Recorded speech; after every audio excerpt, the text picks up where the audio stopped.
तो प्यारे विद्यार्थियों, कैसे हैं आप सभी। उम्मीद करते हैं आप सब बढ़िया होंगे, खुश होंगे। आज हम प्रश्नावली 9.2 का एक इम्पॉर्टेंट क्वेश्चन करने वाले हैं, जो कि आगामी परीक्षाओं की दृष्टि से काफ़ी इम्पोर्टेंट है। ठीक है भाई, देखिए 5 सेंटीमीटर तथा 3 सेंटीमीटर त्रिज्या वाले दो वृत्त दो बिंदुओं पर प्रतिच्छेद करते हैं तथा उनके केंद्रों के बीच की दूरी 4 सेंटीमीटर है। उभयनिष्ठ जीवा की लंबाई ज्ञात कीजिए। हमें उभयनिष्ठ जीवा की लंबाई ज्ञात करनी है। चलिए तो स्टार्ट करते हैं हम, और ये 9.2 का आपका फर्स्ट क्वेश्चन है। ठीक है, तो यहाँ पर आपको दो वृत्त बनाने हैं, एक 5 सेंटीमीटर त्रिज्या का और एक 3 सेंटीमीटर त्रिज्या का। तो हम ऐसे ही अनुमानित इसको बना लेते हैं। ये मान लीजिए आपका वृत्त बड़ा वाला है जिसका केंद्र है O, और इसकी जो त्रिज्या है वो है आपकी 5 सेंटीमीटर। इसी को प्रतिच्छेद करता हुआ एक छोटा वृत्त भी आपको बनाना है। तो हमने कुछ इस तरीके से इसको बना लिया भाई। थोड़ा डायग्राम ठीक नहीं बना, लेकिन आपको समझना है बस।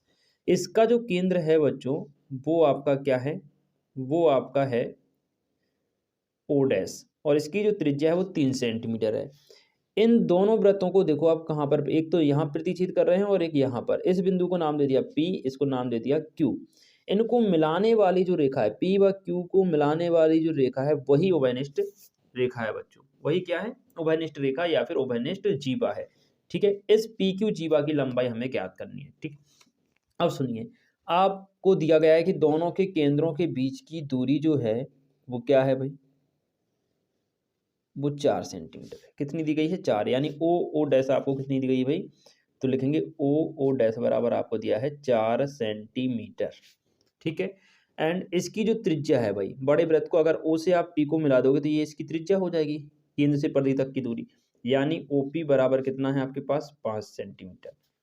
फिर ओ डैश से पी को मिला दो, ओ डैश पी, ये छोटे वृत्त की त्रिज्या हो गई, जो कि है हमारे पास 3 सेंटीमीटर। ठीक, अब देखिए, अब आप ओ डैश से पी को भी मिला दो, तो ओ डैश से आपने जैसे ही पी को मिलाया तो ओ डैश पी ये आपके छोटे वृत्त की त्रिज्या हो गई। ठीक है, अब आपको करना क्या है, पी क्यू की लंबाई ज्ञात करना है। और एक चीज याद रखना, जब दो वृत्त प्रतिच्छेद करते हैं तो उनको मिलाने वाली जो रेखा होती है, उनके केंद्रों को मिलाने वाली रेखा, वो उभयनिष्ठ जीवा पर लंब होती है और उभयनिष्ठ जीवा को दो बराबर भागों में बांटती है। ठीक है, हम लिखेंगे, चूंकि मैं यहाँ लिख देता हूँ, दो प्रतिच्छेदी वृत्तों, दो प्रतिच्छेदी वृत्तों की उभयनिष्ठ जीवा जो है, उभयनिष्ठ जीवा, उनके केंद्रों को, उनके केंद्रों को मिलाने वाले रेखाखंड से लंब समकोण पर समद्विभाजित होती है, ऐसा लिख सकते हैं आप, है ना। समकोण पर समद्विभाजित होती है, समद्विभाजित होती है। ये लाइन आपको थोड़ा समझना है। देखो ये लाइन का क्या मतलब है, हमने लिखा दो प्रतिच्छेदी वृत्तों की उभयनिष्ठ जीवा उनके केंद्रों को मिलाने वाले रेखाखंड से समकोण पर समद्विभाजित होती है। इस लाइन का जरा आप मतलब समझिए। यहाँ पे मैंने लिखा भाई, दो वृत्त बना लिए और दोनों वृत्त क्या कर रहे हैं, प्रतिच्छेद कर रहे हैं। ठीक है, एक का केंद्र ये हो गया, एक का केंद्र हो गया O और O डैश। दोनों को मिलाने वाला जो रेखाखंड है ये वाला, और दोनों की जो उभयनिष्ठ जीवा है, ये क्या होगी, दोनों की उभयनिष्ठ जीवा। तो ये जो रेखाखंड O डैश है, इस जीवा PQ को 90 डिग्री पर काटता है और बराबर बराबर भागों में बांट देता है, यानी ये वाला भाग और ये वाला भाग बराबर हो जाता है। ठीक है, अगर मान लो ये L पर काट रहा है तो PL और LQ आपस में बराबर हो जाएंगे। ठीक है, अब देखिए यहाँ पर हमारी जो जीवा है PQ है, और रेखाखंड क्या है, केंद्रों को मिलाने वाला O डैश। ये जीवा को L पर मान लीजिए क्या कर रहा है, प्रतिच्छेद कर रहा है। ठीक है, L पर प्रतिच्छेद कर रहा है। अब होगा क्या, जो लाइन हमने लिखी, इससे जो आपका PL है वो बराबर हो जाएगा LQ के, यानी P से लेके L तक की दूरी और L से लेके Q तक की दूरी आपस में बराबर हो जाएगी। चलिए, एक चीज़ हमने यहाँ से समझी। दूसरी आपको थोड़ा सा मानना है कि O डैश से L तक की जो दूरी है, O से L तक की दूरी x मान लो, माना O डैश L बराबर x, इसलिए आपकी जो O से L तक की दूरी है, इसलिए जो OL है वो हो जाएगी आपकी 4 माइनस का x वर्ग, क्योंकि O से लेके O डैश तक की जो दूरी है वो 4 है पूरी। ये पूरी दूरी कितनी है, 4। तो O से L तक की दूरी कितनी हो गई, 4 हो गई, 4 माइनस एक्स स्क्वायर हो गई। ठीक है, अब देखें आप, दो त्रिभुज बन रहे हैं हमारे पास, OLP O डैश LP, तो हम लिखेंगे त्रिभुज OLP में तो क्या हो जाएगा, अभी पाइथागोरस लगा दो, ये 90 डिग्री बन रहा है, यहाँ पर भी 90 डिग्री बन रहा है, ठीक है। तो पाइथागोरस प्रमेय से क्या हो जाएगा, कर्ण ओपी का वर्ग लंब एलपी का वर्ग प्लस आधार ओ एल का वर्ग, यानी कि ओपी का वर्ग बराबर ओ एल का वर्ग प्लस पी एल का वर्ग, ठीक है। अब यहाँ से आप देखिएगा,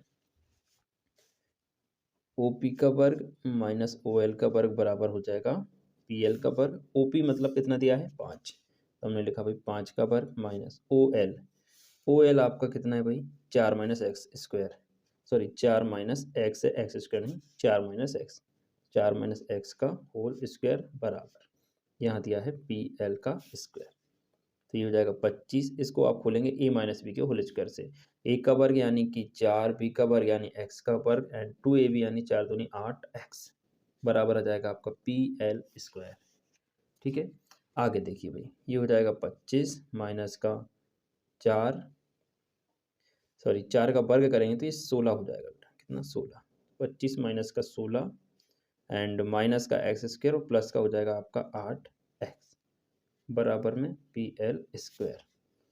अब देखो 25 में से 16 जाएंगे तो 9 बचेगा, माइनस का बचेगा एक्स स्क्वायर एंड प्लस का बचेगा आपका 8 एक्स बराबर में पी एल स्क्वायर।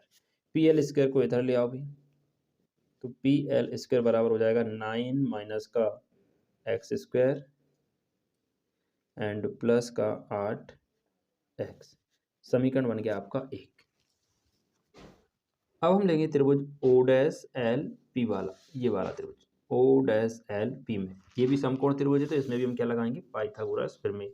देखिए त्रिभुज ओ डैश एल पी में क्या हो जाएगा भाई, ये आपका हो जाएगा ओ डैश पी का वर्ग बराबर में ओ एल का वर्ग प्लस पी एल का वर्ग। ओ डैश पी क्या थी, हमारे छोटे वृत्त की त्रिज्या जो कि 3 थी, तो 3 का वर्ग, ओ एल को हमने एक्स माना था तो एक्स का वर्ग प्लस पी एल का वर्ग, ये हो जाएगा 9, ये एक्स वर्ग इधर आ जाएगा तो माइनस का एक्स वर्ग बराबर में पी एल स्क्वायर, या हम लिख सकते हैं पी एल स्क्वायर बराबर 9 माइनस का एक्स स्क्वायर, समीकरण नंबर 2, ठीक है। अब आप देखिए जरा, समीकरण 1 में पी एल स्क्वायर बराबर 9 माइनस एक्स स्क्वायर है, और समीकरण एक में भी पी एल स्क्वायर बराबर 9 minus x square plus 8 x है, और 2 में क्या है पी एल स्क्वायर बराबर 9 माइनस का एक्स स्क्वायर। दोनों समीकरण आपस में बराबर कर दो, क्योंकि ये भी पी एल स्क्वायर का मान है, ये भी आपका पी एल स्क्वायर का मान है, दोनों बराबर हो जाएंगे। तो समीकरण 1 व 2 से देखो, समीकरण 1 में क्या है भाई 9 माइनस का एक्स वर्ग एंड प्लस का 8 एक्स, 2 में क्या है 9 माइनस का एक्स वर्ग, बराबर के दोनों तरफ एक्स वर्ग माइनस का, इसलिए ये कट जाएगा, और ये 9 भी प्लस का है, ये 9 भी प्लस है, ये भी आपका कट जाएगा, तो आपके पास क्या बचा भाई 8 एक्स बराबर 0 बचा, या यहाँ से एक्स बराबर क्या आया 0 आया।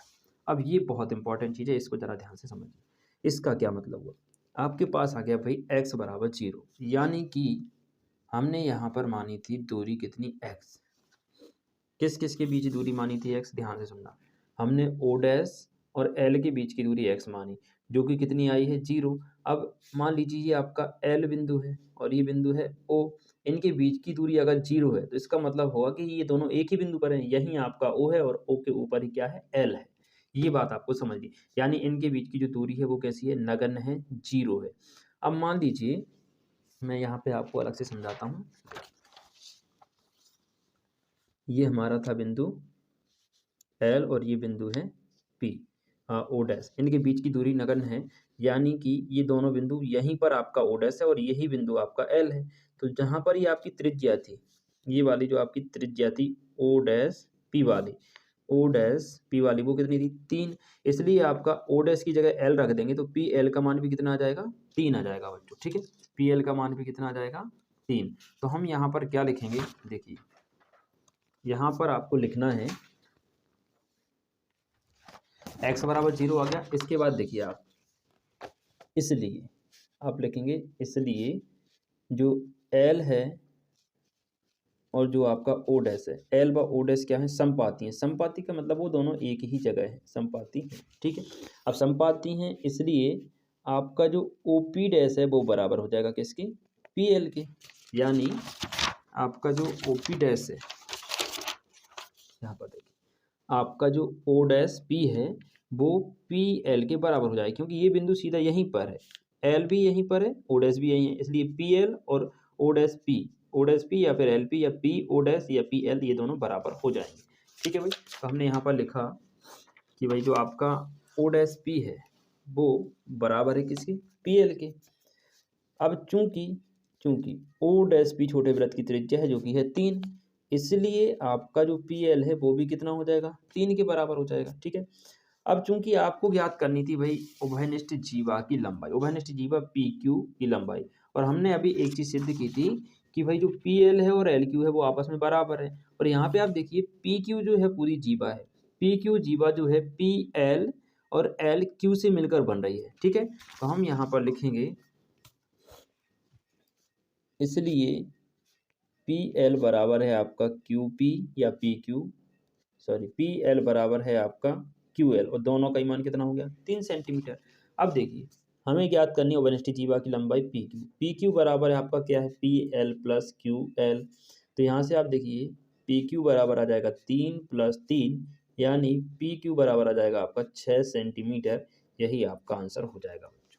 ठीक है, चलिए ये हो गया आपका फर्स्ट नंबर का क्वेश्चन जो कि वेरी वेरी इंपॉर्टेंट था। इसको आप एक बार जरूर अच्छे से करें। अगर एक बार में समझ में नहीं आया तो दोबारा से वीडियो को देख लेना पॉज करके, जहाँ भी आपको दिक्कत हो। ठीक है, बाकी जो भी समस्या हो कमेंट करके जरूर बताएं। मिलते हैं नेक्स्ट वीडियो में, तब तक के लिए खुश रहें, मस्त रहें, जय हिंद।